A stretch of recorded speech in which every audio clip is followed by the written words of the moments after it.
کہا اے علی لا یحبک الا مؤمن ولا یبغضک الا منافق، اے علی آپ سے محبت وہی کرے گا جو ایمان والا ہے، اور آپ سے بغض دشمنی وہی رکھے گا جو منافق ہے۔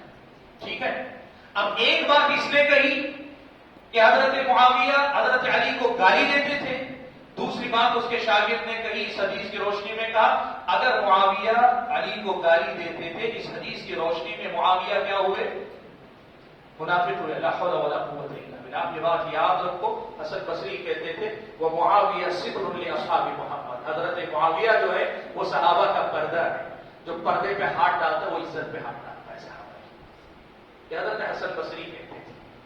آج کے لوگ حضرت حسن بصری سے زیادہ دین سمجھنے والے، حضرت حسن بصری سے زیادہ آل بیت رسول سے محبت کرنے والے، دیکھو یہی گمراہی ہے، سمجھو یہ، دیکھو سمجھو۔ اب یہ ہوا کہ اگر مان لیا، دیکھیے چلیے میرے ساتھ میں بتا، اس نے کہا کہ حضرت معاویہ حضرت علی کو گالی دیتے تھے، اس کا مطلب دشمن تھے وہ ان کے، اگر دشمن تھے تو اس کا مطلب یہ ہوا، اس نے کہا میں نے آڈیو سنا باقاعدہ، ایک آدمی جے پور کا ایک آدمی، اس نے جو ہے باقاعدہ کہا کہ میں تو یہی الفاظ، اللہ معاف کرے مجھے، نقل کفر نہیں ہوتا، لیکن مسئلہ کی سنگینی بتانے کے لیے اس نے کہا، کیا کہا پتہ ہے؟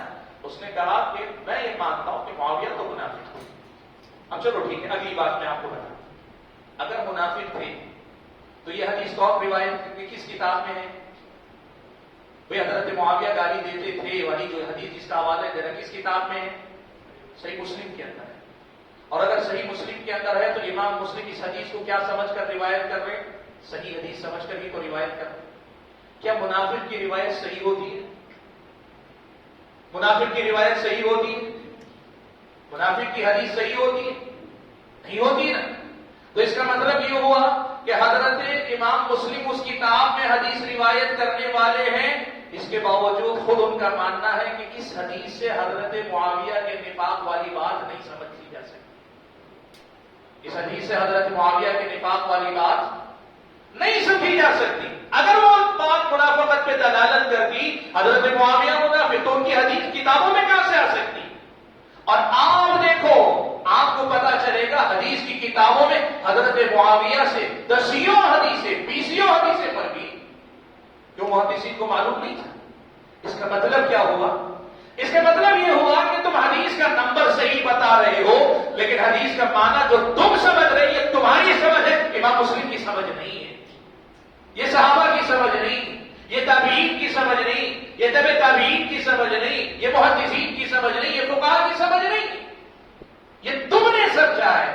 بات وہی میں کہہ رہا ہوں، آدمی قرآن کا حوالہ دے، حدیث کا حوالہ دے، لیکن جو معنی سمجھ کر سمجھانے کی کوشش کر رہا ہے وہ معنی اگر صحابہ تابعین کے حوالے سے نہ سمجھائے، سمجھ جاؤ گمراہ آدمی، سمجھ جاؤ گمراہ آدمی۔ اس لیے کہ ضابطہ یہی رکھا گیا، اور یہی بات حضرت ابن عباس رضی اللہ تعالیٰ عنہما نے بتائی۔ میں نے بتایا ابھی خوارج کے پاس حضرت معاویہ، حضرت ابن عباس رضی اللہ تعالیٰ عنہما گئے تھے نا، حضرت ابن عباس رضی اللہ عنہ خوارج کے پاس گئے تھے، تو جو باتیں خوارج کے سامنے حضرت ابن عباس نے ذکر کی ان میں سے ایک بات یہ بھی تھی، امام نسائی نے سنن الکبریٰ میں اور دیا، امام احمد نے مسند میں، دیگر احادیث میں واقعہ جو نقل کیا، تمام تفسیریں اگر آپ اکٹھا کریں تاریخ کی کتابوں میں بھی ایک بات حضرت ابن عباس نے یہ بھی کہی، کہا کہ دیکھو میں صحابہ کے پاس سے چل کر تمہارے پاس آیا، اس لیے کہ صحابہ یا تو، اور میں پہلے یہ بات بتا دوں یہ بھی بہت بڑا جھوٹ ہے، لوگ یہ کہتے ہیں کہ صحابہ دو گروہوں میں بٹ کر خون خرابے میں مبتلا تھے۔